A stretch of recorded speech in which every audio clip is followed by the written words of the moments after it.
Vous êtes-vous déjà demandé si tout ce que nous célébrons à Noël plaît vraiment à Jésus? Et si je vous disais qu'une missionnaire est morte, a été emmenée au ciel? Et qu'elle est revenue avec un avertissement qui pourrait changer complètement votre foi? Mon nom est Mariana Beatriz Almeida Souza et j'ai 36 ans. Je suis missionnaire de l'Église baptiste centrale de Curitiba depuis 12 ans, consacrant ma vie à apporter l'Évangile tant au Brésil que dans des pays d'Afrique et d'Asie. J'ai grandi dans une famille évangélique traditionnelle dans la ville de Londrina, au Paraná. Et depuis mon enfance, j'ai toujours ressenti un fort appel à servir Dieu. Mon mari, Eduardo Henrique, est missionnaire, et nous avons 2 enfants, Samuel, 10 ans, et Esther, 7 ans. Notre vie a été consacrée au ministère, voyageant pour prêcher et planter des églises. Tout a changé le 10 octobre 2025, lorsque la mort m'a emporté. Jésus m'a alors révélé un message urgent à partager avec le monde, surtout à l'approche de décembre. C'était un jeudi ordinaire, ou du moins cela aurait dû l'être. Je rentrais d'une retraite de prière que j'avais animée à Maringa, dans le nord du Paraná, conduisant sur la BR 376, en direction de Curitiba. La journée était ensoleillée, le ciel bleu, sans nuages, et je conduisais tranquillement ma vieille voiture, une Gol blanche qui avait déjà parcouru plus de 200 000 kilomètres, en portant l'Évangile à travers ce Brésil.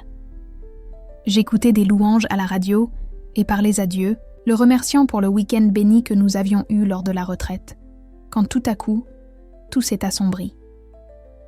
Un pick-up noir a traversé le terre-plein central à grande vitesse, venant droit dans ma direction. Je n'ai même pas eu le temps de freiner. Je me souviens seulement d'avoir crié le nom de Jésus et d'avoir entendu le bruit assourdissant du métal se tordant. L'impact a été brutal. Ma voiture a été projetée hors de la route, se retournant plusieurs fois avant de percuter un arbre. J'ai ressenti un coup dur dans la poitrine, le verre se brisant autour de moi et ensuite une pression horrible, comme si tout mon corps était écrasé. J'ai essayé de respirer, mais je n'y arrivais pas. L'air ne rentrait tout simplement pas. J'entendais au loin des gens crier, le bruit des freins hurlant sur la route, mais tout commençait à devenir distant, comme si je plongeais sous l'eau. Ador était insupportable. Chaque tentative de respirer était comme des couteaux coupant ma poitrine de l'intérieur. Et puis, tout à coup, Ador s'est arrêté. Complètement, instantanément. C'était comme si quelqu'un avait éteint un interrupteur.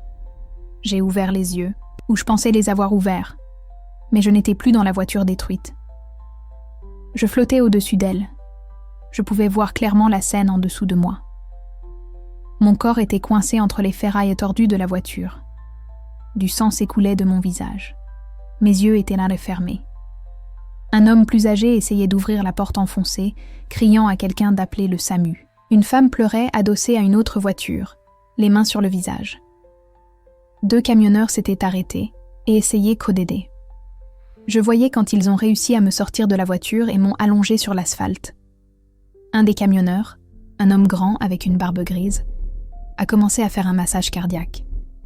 Je voyais tout avec une étrange clarté. J'arrivais même à entendre ce qu'il disait. « Elle ne respire pas ?» Le camionneur a crié, et la femme qui pleurait a dit qu'elle avait déjà appelé les urgences. J'ai essayé de crier pour eux, j'ai essayé de dire que j'allais bien, que j'étais là en haut, mais aucun son ne sortait. Mes mains traversaient l'air comme si elles étaient faites de brouillard. C'est alors que je me suis rendu compte. J'étais morte. Mon corps était là en bas, sans vie. Pendant que moi, le vrai moi, et à cet instant précis, je ressentais une présence puissante à mes côtés. Je me suis retournée et j'ai vu un être de lumière, un ange de proportions impressionnantes, vêtu de blanc qui brillait comme s'il avait sa propre lumière. Ses yeux étaient profonds comme des océans, et en même temps, remplis d'une compassion qui m'a donné envie de pleurer. « Mariana », il a dit, et sa voix était comme de la musique. « N'aie pas peur.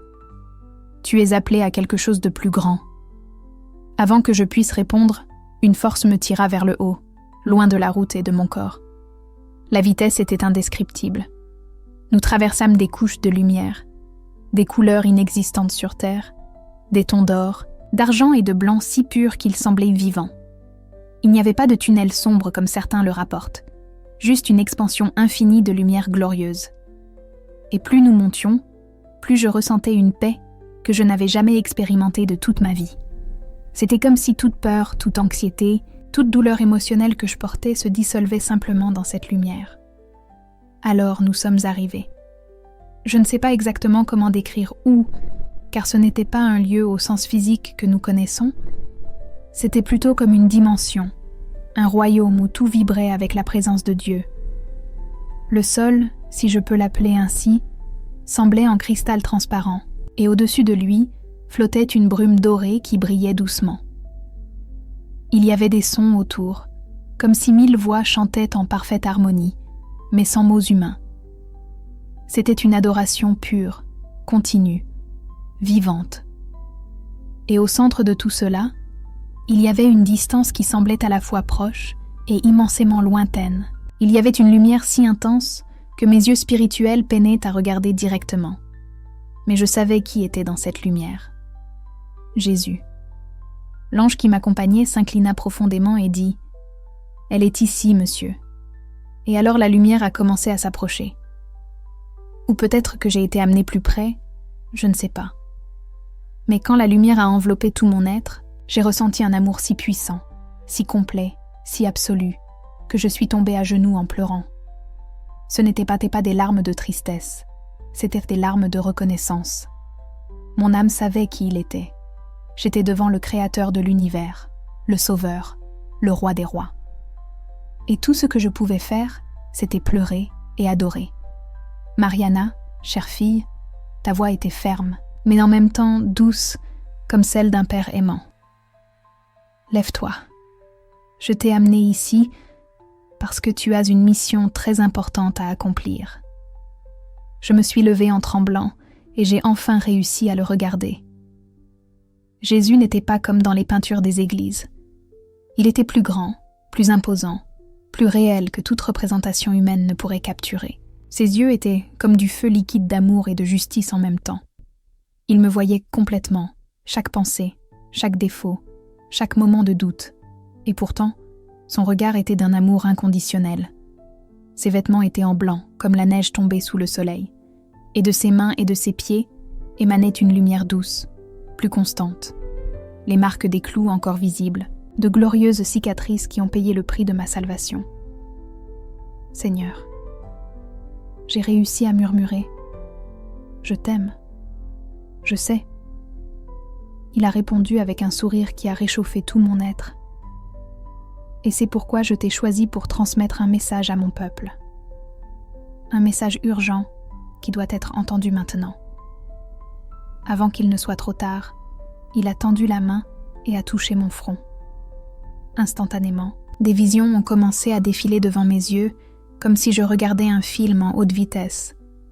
Des scènes du monde actuel, des églises remplies de personnes chantant et levant les mains, mais au-dessus de beaucoup de ces églises, une brume sombre s'arrêtait, que Jésus m'a fait comprendre être une tromperie spirituelle. Il a observé des familles chrétiennes en décembre, entourées d'arbres illuminés et de cadeaux, tandis que la musique de Noël résonnait. Pourtant, une profonde tristesse se lisait dans le regard de Jésus. « Mariana, a-t-il commencé, ce que je vais te montrer va te choquer et te faire mal, car cela concerne quelque chose que tu faisais sincèrement. » Chaque mot semblait gravé dans mon âme, annonçant une révélation difficile à accepter. Mais la sincérité ne sanctifie pas ce qui est né dans les ténèbres. Mon peuple, ceux qui disent m'aimer, célèbrent une fête que je n'ai jamais demandée, à une date qui n'a rien à voir avec moi, utilisant des symboles qui ont été créés pour adorer des idoles païennes.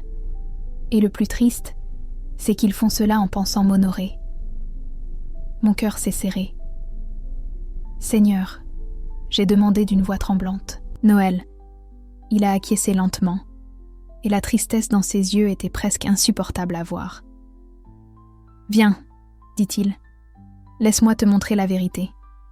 Il a touché ma main, et immédiatement nous avons été transportés dans une autre dimension du temps. Je voyais comme si je voyais la vieille Rome des siècles après que le Christ soit monté aux cieux. Il a vu une grande ville illuminée par des torches, des foules dans les rues, célébrant avec de la musique, de la danse et de l'ivresse. C'était le 25 décembre, mais ils ne célébraient pas Jésus. Ils célébraient le Sol Invictus, le dieu soleil. Vialtares païen, sacrifices d'animaux, orgies dans les rues, tout au nom de l'adoration du soleil qui avait vaincu l'obscurité de l'hiver. C'était une fête païenne dans son essence la plus pure. C'est la fête que le monde célébrait à cette date, bien avant que je ne naisse sur terre. Jésus a expliqué. C'était la plus grande célébration du paganisme romain. Et quand le christianisme s'est mêlé au pouvoir politique de Rome, les dirigeants religieux de l'époque ont fait un choix terrible. Au lieu de garder mon peuple séparé du monde, ils ont décidé de baptiser la fête païenne. Ils ont changé le nom, disant que c'était maintenant à propos de moi. Mais la date, le symbole, l'esprit derrière tout cela est resté le même. La scène a changé.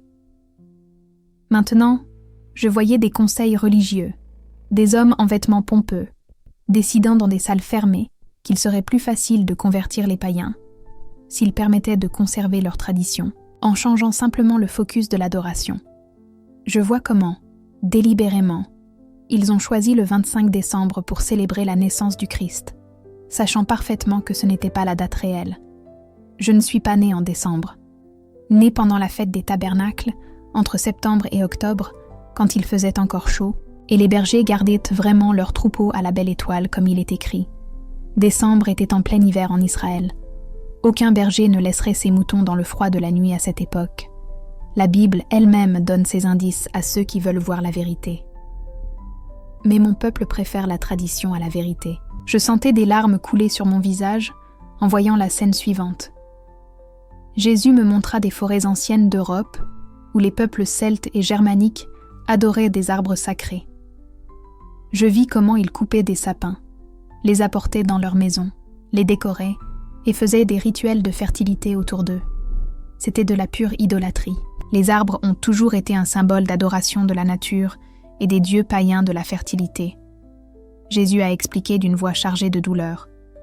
Jérémie a prophétisé contre cela dans le chapitre 10 de son livre, avertissant son peuple de ne pas apprendre le chemin des nations, ni d'orner des arbres d'argent et d'or, une vanité des païens. Des siècles plus tard, l'Église, censée lui obéir, a introduit ces mêmes arbres dans les maisons des croyants, prétendant que c'était pour l'honorer. Comment accepter ce que je suis née pour ne pas faire ? Ai-je demandé en pleurant. Les gens le font sincèrement pour célébrer sa naissance. Mariana, répondit-il avec amour, mais fermeté. Si un mari éduqué voulait célébrer votre anniversaire de mariage, mais choisissez la date de l'anniversaire de son ex-petite amie, parce qu'il avait l'habitude de faire la fête ce jour-là, te sentirais-tu honoré ou offensé ? Et s'il décorait encore la maison avec des symboles qui avaient une signification spéciale pour cette ex-petite amie, en disant que maintenant, ce symbole est pour vous, cela le rendrait acceptable ? J'ai immédiatement compris. C'était exactement ce que l'Église faisait. Prenant une date et des symboles qui appartenaient à l'adoration des idoles, et essayant de les rediriger vers Jésus, pensant que cela l'honorerait. Mais la vision a continué. Jésus m'a montré la figure que le monde appelle le Père Noël. J'ai vu comment l'image s'est développée au fil des siècles, un mélange de Saint Nicolas, un évêque catholique, avec des légendes nordiques d'elfes et de lutins, le tout assaisonné de marketing commercial moderne.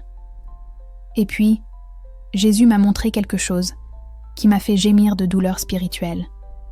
Il m'a montré des enfants, dans des foyers chrétiens, agenouillés devant des arbres décorés, écrivant des lettres au Père Noël, demandant des cadeaux, étant enseigné qu'un vieux monsieur à la barbe blanche, qui voit tout, sait tout, récompense les bons et punit les méchants, viendrait leur rendre visite.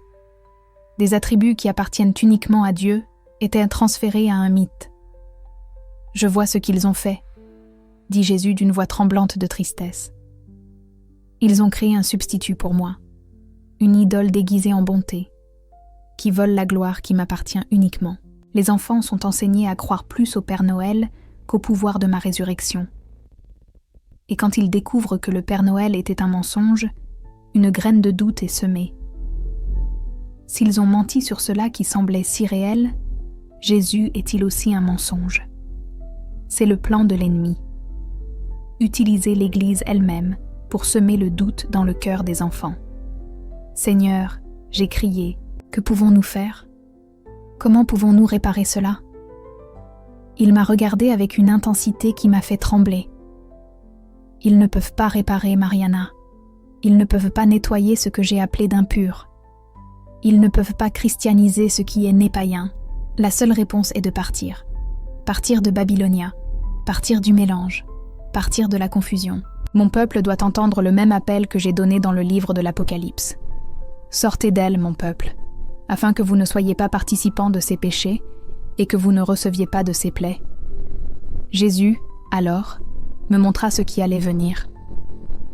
Vicénas de la fin de 2025 et du début de 2026.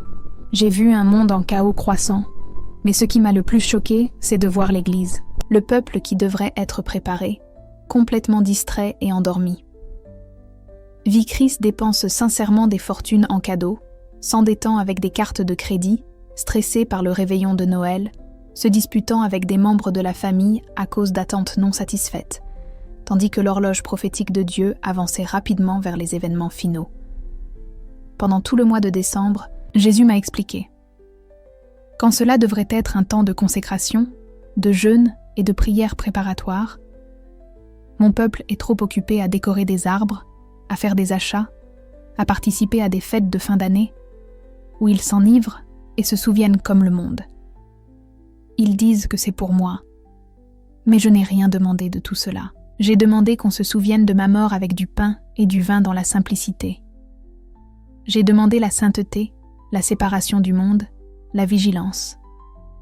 Mais au lieu de cela, ils se mêlent aux coutumes des nations et pensent qu'ils me plaisent. Il m'a alors montré une vision encore plus troublante. J'ai vu d'énormes églises en décembre, remplies de gens chantant des chansons de Noël. La présentation était derrière des mises en scène élaborées de la naissance de Jésus, mais surtout, une obscurité spirituelle planait. Jésus m'a fait comprendre que beaucoup de ces célébrations, bien qu'ayant l'apparence de piété, étaient vides de sa présence réelle. C'étaient des performances religieuses, de belles traditions, mais sans vie. « Mariana, dit-il, en posant ses 2 mains sur mes épaules. Écoute bien ce que je vais dire, car cela doit être proclamé avant que décembre n'arrive. Mon véritable peuple, le reste, les élus, sont ceux qui m'aiment plus qu'ils n'aiment leur tradition. Ce sont ceux qui, lorsqu'ils découvrent que quelque chose qu'ils faisaient ne me plaît pas, ont le courage de s'arrêter, même si cela signifie être incompris par la famille, par les amis, par l'Église elle-même. Dans les derniers jours qui approchent rapidement, il y aura une séparation claire entre ceux qui me suivent vraiment et ceux qui ne suivent que des religions. Ceux qui m'aiment obéiront à ma parole au-dessus de tout usage humain. Il m'a alors donné des instructions spécifiques. Mariana, lorsque tu retourneras dans ton corps, et tu retourneras parce que ce n'est pas encore ton heure, tu auras une mission. Tu diras à mon peuple que je ne demande pas qu'ils haïssent Noël. Je demande qu'ils aiment la vérité plus qu'ils n'aiment le mensonge. Je demande qu'ils cessent d'essayer de sanctifier ce qui est profane. Dis que celui qui a des oreilles pour entendre, qu'il entende. La célébration qui m'honore n'est pas le 25 décembre avec des arbres et des cadeaux. La célébration qui m'honore est une vie entière d'obéissance, de sainteté et d'amour pour la vérité. Celui qui m'aime garde mes commandements, non les traditions des hommes. Jésus m'a alors révélé quelque chose de prophétique qui m'a fait trembler. En ce mois de décembre 2025 qui approche, je vais commencer à retirer le vieux des yeux de beaucoup. Il y aura un réveil dans le reste. Des personnes à travers le monde ont commencé à ressentir un profond inconfort spirituel pendant les festivités de Noël. L'Esprit Saint touchera les cœurs, montrant la vérité, appelant mon peuple à sortir du mélange. Et ceux qui répondront, ceux qui auront le courage d'abandonner la tradition pour la vérité, ceux-là entreront dans un nouveau niveau d'intimité avec moi. Mais ceux qui endurcissent leur cœur, qui choisissent l'approbation de la famille et du monde plutôt que ma parole, s'éloigneront de plus en plus de ma présence. Seigneur, j'ai demandé. Mais comment les gens doivent-ils faire face à la pression familiale? Comment expliquer aux enfants? Mariana, la vérité libère toujours. Si les parents cessent de mentir sur le Père Noël, et enseignent la vérité sur moi avec la même créativité qu'ils utilisent pour maintenir la fantaisie de Noël, les enfants grandiront fermes dans la vraie foi. En ce qui concerne la famille, j'ai moi-même dit que je suis venue apporter la division. Ceux qui m'aiment plus que père, mère, fils ou fille sont dignes de moi. Je ne demande pas qu'ils soient rudes ou arrogants. Je demande qu'ils soient aimants, mais fermes, qu'ils disent la vérité avec amour, qu'ils prient pour leurs proches, mais ne participent pas à la mixture. Il y aura un coût, mais la récompense est infiniment plus grande. Il m'a alors montré des visions de personnes à travers le Brésil et le monde qui commençaient à s'éveiller à cette vérité. Il a vu une femme à São Paulo pleurer dans sa chambre, ressentant un poids dans l'esprit chaque fois qu'elle regardait le sapin de Noël dans son salon. Il a vu un pasteur à Recife qui, pour la première fois, a remis en question pourquoi l'Église célébrait quelque chose qui n'était pas dans la Bible. Il a vu un jeune couple à Porto Alegre décidant de ne pas monter le sapin cette année et faisant face à des critiques féroces de la famille, mais restant ferme. Ceux-ci sont les miens. Jésus a dit avec fierté dans la voix. Ceux qui aiment la vérité plus que la tradition. Ceux qui préfèrent m'obéir, même si le monde entier les critique. Mariana, prépare-toi.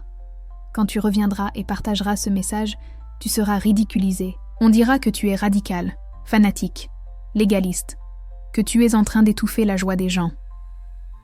Mais souviens-toi, ils ont dit la même chose de moi. Et souviens-toi aussi, il n'y a pas de véritable joie dans le mensonge. La joie qui vient de moi est basée sur la vérité, l'obéissance et l'intimité réelle avec moi. Ceux qui abandonneront Noël ne perdront rien. Ils gagneront quelque chose d'infiniment plus précieux. Ma présence sans mélange, mon approbation, ma paix. Il m'a montré une dernière vision. J'ai vu décembre 2025 arriver. J'ai vu 2 maisons côte à côte. Dans la première, une famille chrétienne traditionnelle était occupée à décorer un énorme sapin. De la musique de Noël jouait, des cadeaux étaient emballés, mais la présence de Jésus était absente. Il y avait une forme de piété, mais sans pouvoir. Dans la deuxième maison, il n'y avait pas d'arbre, pas de décoration de Noël. Mais la famille était réunie en train de lire la Bible, de prier, d'adorer en esprit et en vérité, et la présence de Jésus remplissait cette maison d'une gloire si intense que je pouvais voir des anges autour, protégeant et servant. La différence était frappante. Quelle famille me célèbre vraiment ? Demanda Jésus. Celle qui suit le calendrier du monde ou celle qui suit ma parole ? Celle qui se mêle aux traditions païennes ou celle qui recherche la sainteté ? La réponse était évidente. Mariana, il continua, le temps est très court. Je n'ai pas de plaisir dans la mort de l'impie, mais que l'impie se convertisse et vive. Et mon peuple est en train de mourir spirituellement parce qu'il suit des aveugles guidant d'autres aveugles. Dis-leur qu'il y a encore du temps pour se repentir, pour abandonner le mélange, pour revenir à la pureté de l'Évangile. Mais le temps s'écoule rapidement. Il m'a alors révélé quelque chose de spécifique concernant les mois à venir. Entre décembre 2025 et mars 2026, il y aura une accélération prophétique. Des événements commenceront à se dérouler plus rapidement. Des signes dans le ciel et sur la terre s'intensifieront et l'Église sera mise à l'épreuve comme jamais auparavant. Ceux qui construisent sur le roc de ma parole resteront fermes. Ceux qui ont construit sur le sable des traditions humaines verront leurs fondations s'effondrer. Noël, Mariana, n'est qu'un des nombreux tests. C'est un thermomètre spirituel.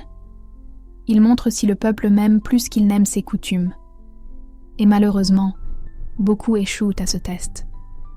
Seigneur, j'ai imploré. Donne-moi la sagesse de partager cela sans paraître arrogant ou jugeant. Fils, ma fille. Il a répondu avec tendresse. La vérité offensera toujours ceux qui aiment le mensonge. Ne t'inquiète pas d'être accepté. Inquiète-toi d'être fidèle.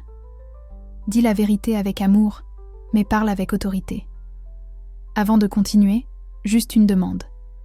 Abonne-toi à notre chaîne. Ça nous aide beaucoup à continuer.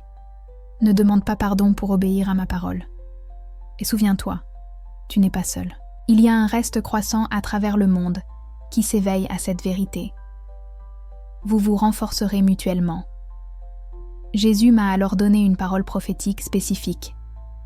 Dites à mon peuple que ce décembre sera différent des précédents. Je vais secouer les consciences. L'Esprit Saint convaincra de péché, de justice et de jugement. Beaucoup de ceux qui ont célébré Noël pendant des années sans se poser de questions ressentiront soudain un vide, une inquiétude, une tristesse inexplicable au milieu des festivités. Cela sera mon appel. Je dirai, sors d'elle, mon peuple. Reviens à moi. Abandonne le mélange. Et ceux qui répondront verront une transformation puissante dans leur vie.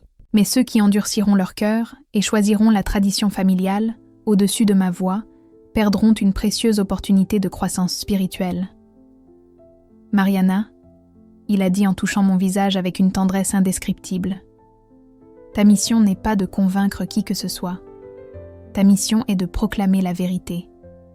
Le Saint-Esprit fera le reste. Certains écouteront et obéiront, d'autres écouteront et rejetteront, mais tous auront l'opportunité de choisir. Et au jour du jugement, personne ne pourra dire qu'il n'a pas été averti. Il me montra alors une vision d'un avenir lointain. Il vit le jour du jugement dernier. Des foules devant le trône de Dieu. J'ai entendu des gens argumenter, disant qu'ils célébraient Noël avec sincérité, qu'ils décoraient des arbres pour honorer Jésus, qu'ils achetaient des cadeaux par amour. Mais Jésus répondait avec tristesse. « Éloignez-vous de moi, faiseurs d'iniquité. Je ne vous ai jamais connu. Vous suiviez vos traditions, mais vous ne m'obéissiez pas. Vous m'honoriez avec vos lèvres, mais vos cœurs étaient loin de moi. La scène m'a brisé le cœur. Seigneur, criai-je, comment pouvons-nous éviter cela? Comment pouvons-nous aider ton peuple à comprendre? En faisant exactement ce que je t'envoie de faire. Il répondit, en proclamant la vérité sans peur, en vivant par l'exemple. Quand ta famille voit que tu as abandonné Noël, mais que ta vie est pleine de paix, de joie et de pouvoir, ils commenceront à se poser des questions. Quand ils verront que tu ne t'es pas individualisé, que tu ne t'es pas stressé, que tu n'as pas participé au consumérisme, mais que pourtant, ou peut-être à cause de cela, tu as plus de ma présence, ils commenceront à réfléchir. Ta vie transformée sera le plus grand sermon. Il m'a alors préparé pour le retour. Mariana, tu vas revenir maintenant. Ton corps est en train d'être réanimé par les paramédics dans l'ambulance, en route vers l'hôpital à Curitiba. Tu resteras hospitalisé pendant quelques jours, mais tu te rétabliras complètement, car tu as encore beaucoup de travail à faire. Quand tu te réveilleras, tout sera clair dans ton esprit. Chaque mot que je t'ai dit, chaque vision que je t'ai montrée, écris tout, partage partout où tu peux, et n'aie pas peur de la persécution qui viendra. Je serai toujours avec toi. Seigneur, j'ai murmuré avec des larmes, je t'aime tant. Je ne veux pas revenir. Je veux rester ici avec toi. Je sais, fille bien-aimée, il a dit en souriant. Et un jour, tu reviendras et tu resteras pour toujours. Mais maintenant, il y a encore du travail à faire. Va et sois mon témoin. Parle avec autorité. Ne te détourne ni à droite ni à gauche. Et quand tu auras accompli ta mission, tu retourneras chez toi et ta récompense sera grande. Soudain, je ressentais cette même force me tirant, mais maintenant vers le bas. Je suis à nouveau passé à travers des couches de lumière.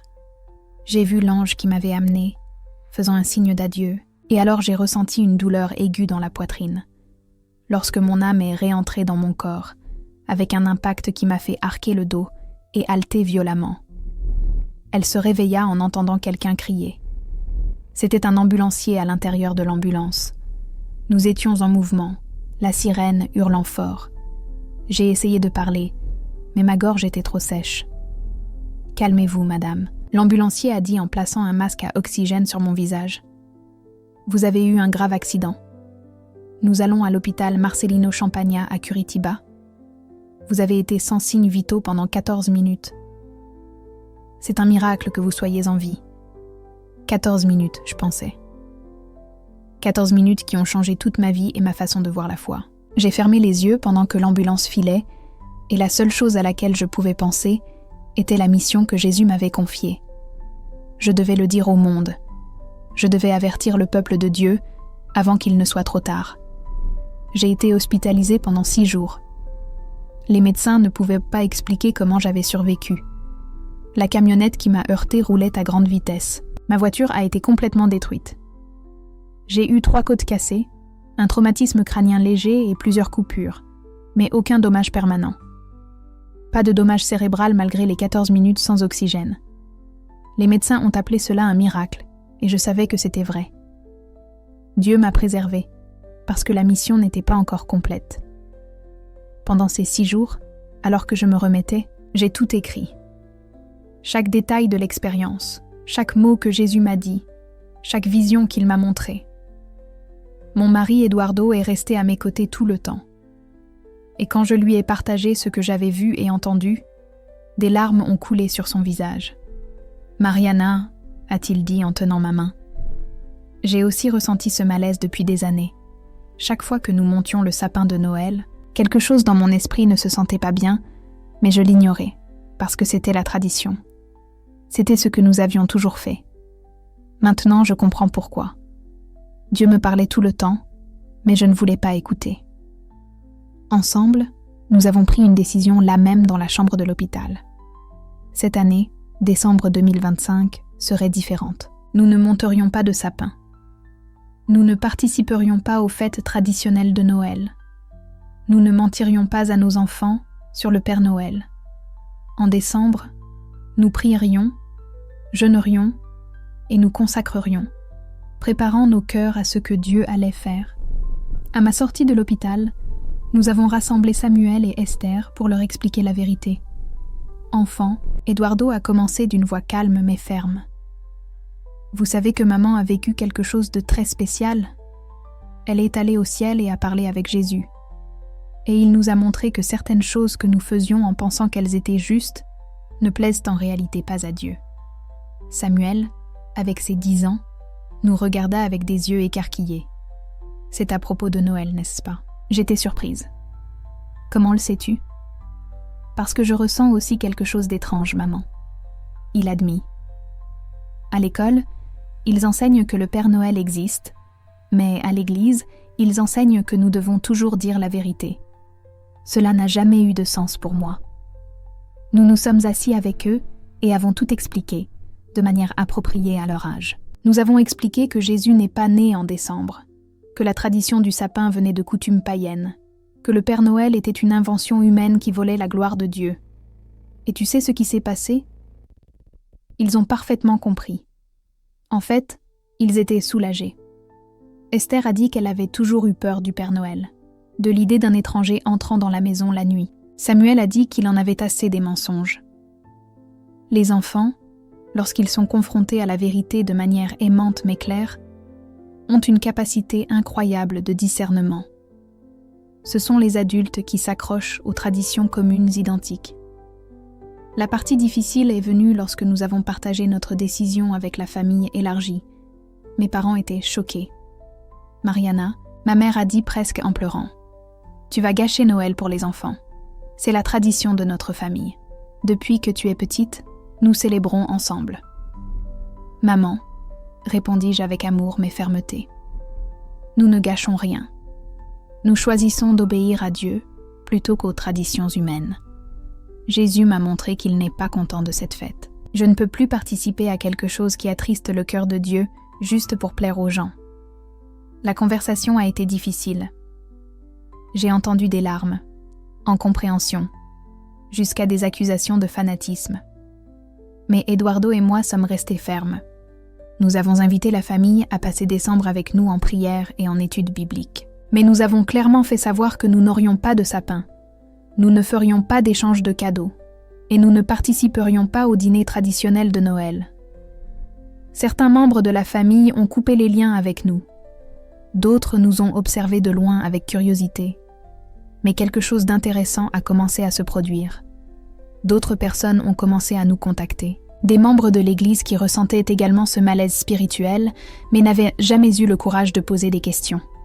Des jeunes couples qui étaient fatigués du stress financier et émotionnel de Noël. Jusqu'à ce que certains pasteurs commencent à nous contacter en privé, disant qu'ils avaient étudié le sujet et savaient que Noël avait une origine païenne, mais ils avaient peur de perdre des membres s'ils prêchaient à ce sujet. À mesure que novembre avançait et que décembre approchait, j'ai ressenti l'appel de Dieu devenir plus urgent. Je devais partager le message publiquement. Je devais prévenir non seulement ma famille et mes amis, mais tout le peuple de Dieu. J'ai commencé à enregistrer des vidéos racontant mon expérience. J'ai partagé sur les réseaux sociaux dans des groupes WhatsApp où je le pouvais. Et la réaction a été exactement comme Jésus l'avait prévu. Certains ont reçu avec gratitude, pleurant et disant que finalement quelqu'un avait eu le courage de dire la vérité. D'autres m'ont attaqué férocement, m'appelant hérétique, faux prophète, radical qui semait la division dans l'Église. J'ai reçu des messages de haine, des menaces même, des gens disant que j'étais utilisée par le diable pour voler la joie des chrétiens.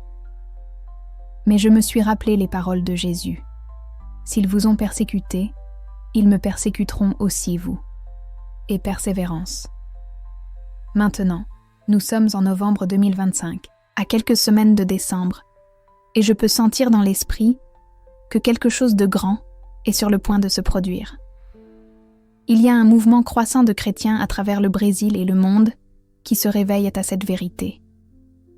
De petits groupes, des familles et même des églises commencent à remettre en question la célébration de Noël. Ce mouvement n'est pas orchestré par des hommes, mais par l'Esprit Saint qui ouvre les yeux et enlève les voiles. Comme Jésus me l'a montré, ceux qui répondent à cet appel découvrent une nouvelle intimité avec Dieu, une paix profonde et une liberté spirituelle qu'ils n'avaient jamais connue en restant enfermés dans les traditions. Mais je vois aussi l'autre côté.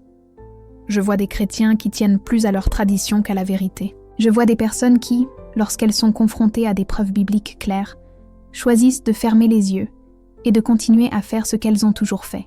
Je vois l'esprit religieux à l'œuvre, défendant des coutumes humaines avec plus de ferveur qu'il ne défend la parole de Dieu.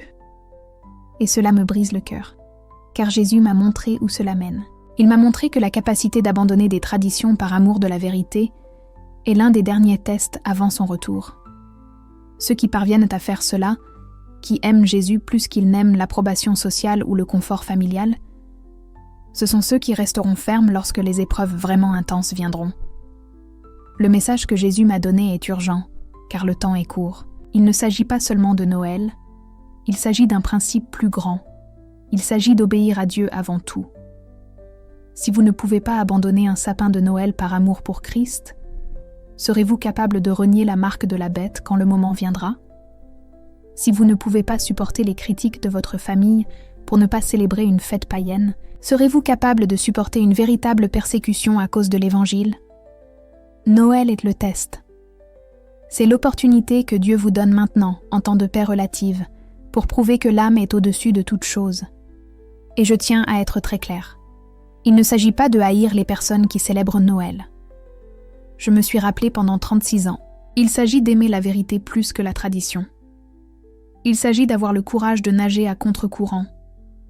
Il s'agit d'être saint, ce qui signifie littéralement être séparé. Le monde aime Noël parce que c'est une fête qui n'exige pas de changement de vie. Vous pouvez être à vous-même. Vous pouvez vivre impeccablement. Vous pouvez nier Dieu toute l'année.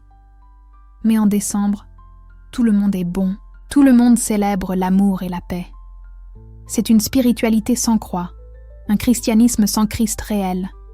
Mais le véritable évangile exige tout. Exige que nous prenions notre croix chaque jour. Cela exige une séparation du monde et une obéissance radicale. Jésus m'a révélé qu'une séparation visible se produira dans l'Église. Certains choisiront le chemin étroit de la vérité, tandis que d'autres opteront pour le chemin large de la tradition populaire.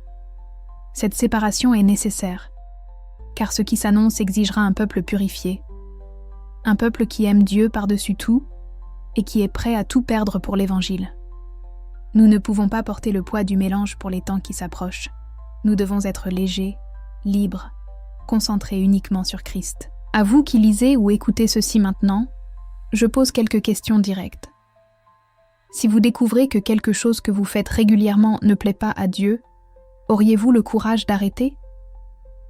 Si la Bible dit clairement de ne pas apprendre le chemin des nations, de ne pas copier leurs coutumes, obéiriez-vous ou chercheriez-vous des excuses? Si Jésus n'a jamais demandé que l'on célèbre sa naissance en décembre, pourquoi insistez-vous pour faire quelque chose qu'il n'a pas ordonné? Aimez-vous Jésus ou aimez-vous l'idée de Noël? Adorez-vous le Christ? Ou adorez-vous des traditions au nom du Christ? Ce sont des questions que chacun doit se poser. Répondre devant Dieu? Je ne suis pas ici pour juger qui que ce soit. J'ai moi-même été aveugle pendant des décennies. Mais maintenant que j'ai vu, maintenant que je connais la vérité, je ne peux plus faire marche arrière. Et ma mission, la mission que Jésus m'a donnée, est de planter cette graine de vérité dans le cœur du plus grand nombre de personnes possible. Ce que vous en ferez dépend entièrement de vous. Jésus m'a dit que ce décembre 2025 sera un tournant. L'Esprit Saint travaillera intensément dans les cœurs. Il y aura un réveil pour beaucoup, mais il y aura aussi un endurcissement chez d'autres. Et le choix que vous ferez maintenant déterminera beaucoup de votre marche spirituelle dans les mois et les années à venir. Si vous ressentez dans votre esprit que ce message est vrai, si vous ressentez cette agitation, ce malaise que vous avez toujours ressenti en décembre, mais que vous n'avez jamais su expliquer. Et c'est l'Esprit Saint qui vous parle. Ne ignore pas. Ne durcis pas ton cœur. Cherche Dieu en prière. Étudie la parole par toi-même. Demande au Saint-Esprit si tu dois continuer à participer à une fête d'origine païenne. Et quand il te le confirmera, aie le courage d'obéir, peu importe le coût. La transformation que j'ai vécue depuis que j'ai abandonné Noël est indescriptible. Il y a une liberté, une paix, une présence de Dieu plus intense que je n'ai jamais connue. Je n'ai pas l'impression d'avoir perdu quoi que ce soit. Je sens que j'ai tout gagné. J'ai gagné du temps que je passais auparavant à mémoriser pour maintenant passer à prier. J'ai gagné de l'argent que je dépensais auparavant en cadeaux inutiles pour maintenant l'utiliser dans le royaume de Dieu. J'ai gagné la paix mentale, car je n'essaie plus de plaire à tout le monde. J'ai gagné en intimité avec Jésus, parce que j'ai choisi de lui obéir plutôt que de plaire aux gens et mes enfants. Ils s'épanouissent spirituellement. Samuel et Esther ont maintenant une compréhension de la vérité qui est rare chez des enfants de leur âge. Ils prient avec autorité. Ils lisent la Bible par eux-mêmes. Ils témoignent à leurs amis de Jésus sans honte, parce qu'il n'y a pas de confusion dans leurs esprits. Ils savent que nous servons le vrai Dieu. Il n'y a pas de traditions humaines. Et cette clarté les renforce. Bien sûr, nous faisons face à l'opposition. Bien sûr, il y a des moments difficiles. Mais Jésus a dit qu'au monde nous aurions des afflictions, mais que nous devions avoir bon courage car il a vaincu le monde. Et cette victoire est réelle, c'est tangible, c'est expérimentable lorsque nous choisissons de marcher sur le chemin étroit. Je veux terminer avec une parole prophétique que Jésus m'a donnée spécifiquement pour toi qui écoutes cela. Il a dit : « Mon fils, ma fille, je te connais par ton nom. Je sais chaque lutte, chaque doute, chaque peur. Je sais que la pression familiale est grande. Je sais que tu crains d'être rejeté. Je sais que tu ne veux pas être perçu comme fanatique. Mais écoute ma voix au-dessus de toutes les autres. Je suis le chemin, la vérité et la vie. Si tu m'aimes, garde mes commandements. Pas les commandements des hommes, pas les traditions des ancêtres, mes commandements. Et mon commandement est que tu m'adores en esprit et en vérité, sans mélange, sans syncrétisme, sans essayer de sanctifier ce qui est profane. Ce décembre qui approche est ta chance de prouver ton amour pour moi. Non pas parce que j'ai besoin de preuves, mais parce que tu as besoin de savoir de quoi tu es en train de fuir. Tu as besoin de savoir si ta foi est réelle ou simplement culturelle. Tu dois savoir si tu me choisis quand me choisir te coûte quelque chose. Et oui, cela coûtera. Cela coûtera des relations. Cela coûtera de l'approbation. Cela coûtera du confort. Mais je te promets, ce que tu gagneras est infiniment plus grand que ce que tu perdras. Tu gagneras ma présence sans obstacle. Tu gagneras mon approbation. Tu gagneras la paix qui surpasse toute compréhension. Tu gagneras la liberté spirituelle que peu connaissent. Alors n'aie pas peur. Je suis avec toi. Quand tu seras critiqué, souviens-toi qu'on m'a d'abord critiqué. Lorsque tu seras incompris, souviens-toi que même ma propre famille ne m'a pas compris au départ. Lorsque l'on te traitera de radical, souviens-toi que j'ai été traité de blasphémateur. Mais, à la fin, la vérité prévaut, et ceux qui marcheront dans la vérité sans compromettre brilleront comme des étoiles dans le firmament. Le temps est très, très court. Ne le gaspillez pas en festivités qui ne me glorifient pas.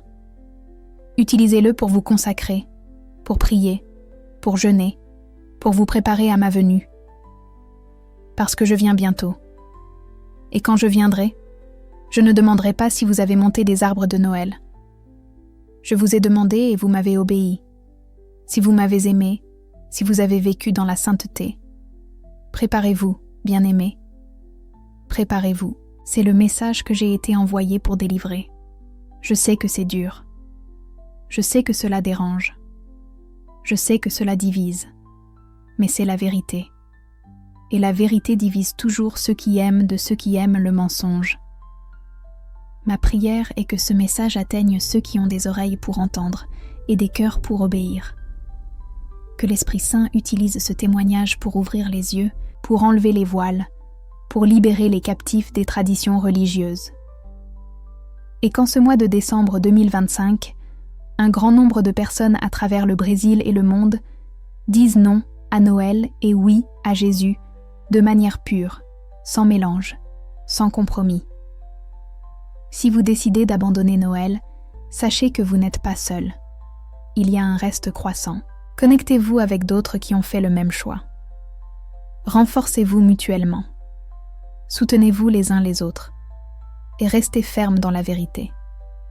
Parce que la pression sera forte, mais la récompense sera plus grande. Que le Seigneur Jésus-Christ bénisse chaque cœur qui a eu le courage de lire ou d'écouter ce message jusqu'à la fin. Que l'Esprit Saint te guide dans toute la vérité. Que tu aies la sagesse de naviguer dans les eaux difficiles qui viendront lorsque tu prendras cette décision. Et que par-dessus tout, tu expérimentes la présence de Dieu d'une manière nouvelle et puissante lorsque tu choisiras de lui obéir avant tout. Le temps est court. Les décisions que nous prenons maintenant résonneront dans l'éternité. Choisissez sagement, choisissez la vérité. Choisissez Jésus au-dessus de toutes les traditions, car lui seul importe et sauve. Que la grâce et la paix du Seigneur Jésus-Christ soient avec ceux qui l'aiment sincèrement. Amen. Merci Mariana d'avoir partagé avec courage ce que vous avez vécu et entendu de Jésus. À vous qui avez regardé jusqu'ici, que les bénédictions du ciel soient sur votre vie, que vous ayez la sagesse de discerner et la force de choisir la vérité, même quand cela coûte cher. On se retrouve dans la prochaine vidéo.